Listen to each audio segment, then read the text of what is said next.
Hey everybody, I'm L'Oreal Lucci, your BFF, checking in with your news and entertainment. A Minnesota teacher is on leave after calling her student the N-word in a viral video. She can be heard saying the racial slur along with other curse words as she yelled at middle school students. One parent said that her daughter was called a Negro in the past by the teacher, so she's not surprised by it, but now it's time for something to be done. The teacher is on leave while the school investigates the situation. Meanwhile, R. Kelly's daughter, Joanne Lee, is accusing her father of failing to pay for her college tuition, which forced her to drop out. She was attempting to sign up for classes and was blocked due to non-payment. R. Kelly has been ordered to pay her tuition until she's 23, but according to his legal team, they were under the impression she dropped out already. His legal team also claims that they want proof that she's in school. This is all so sad. I really hope she's able to get back in school. R. Kelly needs to handle his business. Meanwhile, B2K's Raz B is officially clocking out of the B2K Millennium Tour. The B2K IG page posted a letter saying that Raz B needs time off to focus on his health and well-being. But that's not the real reason, according to several reports. Raz B is frustrated with the amount of trolling and harassment he's been receiving on tour. Now, back in March, Raz B announced that he wanted to quit for safety reasons. He got wind that their former manager, Chris Stokes, might pop up, and he wasn't feeling that. He ultimately decided not to quit, but now he's really done.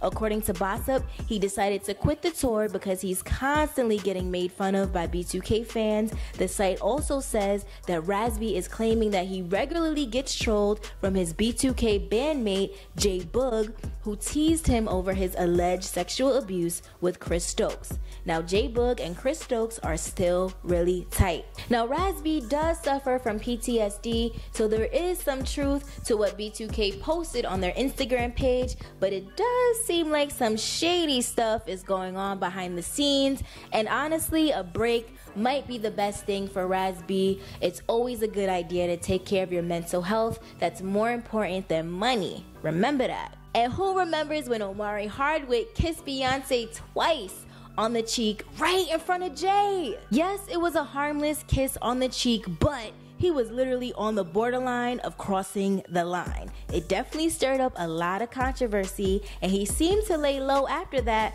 but we didn't forget that it happened. This is what he had to say about the situation. Everybody heard about Kissgate. Well, you know, Beyoncé, you saw Beyoncé, and it was like another added on kiss that I've done that before, but the Beehive came after you. Yeah. You know, they tried to come for my boy, my husband, my TV husband.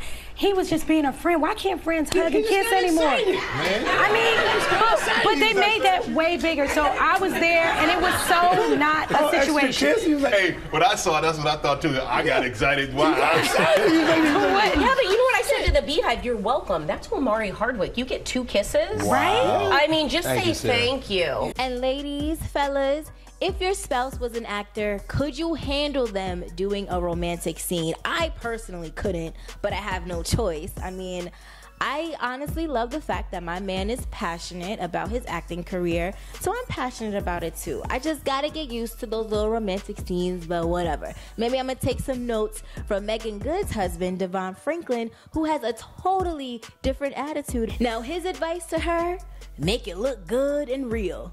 You know what's interesting about him is, like, I'll call him and I'll be like, okay, honey, I'm getting ready to do this sex scene. And he'll be like, okay, well, just make it look real, because you really want the audience to root for you. You want them to care about the relationship, and that's what's going to drive the movie real, through. So he's like, so just, get into it. You know, I'm like, okay, well, what do you think? Crazy. No, that's trash. Then they go punch the wall. You look like you loved it. Like, you saw what he was doing, huh? But you would just go head on. No, he's like, it's kind of amazing, because I think, you know, the great thing about him is, like, he wasn't looking to change me in marriage. Like, he knows who I was before marriage, and so there is growth that happens together individually and collectively. That's real interesting. I mean, I'm not on that level yet. I mean, maybe I will one day, but whatever, it's all good. Thank you so much for tuning in. I'm L'Oreal Lucci. That's your BFF check-in.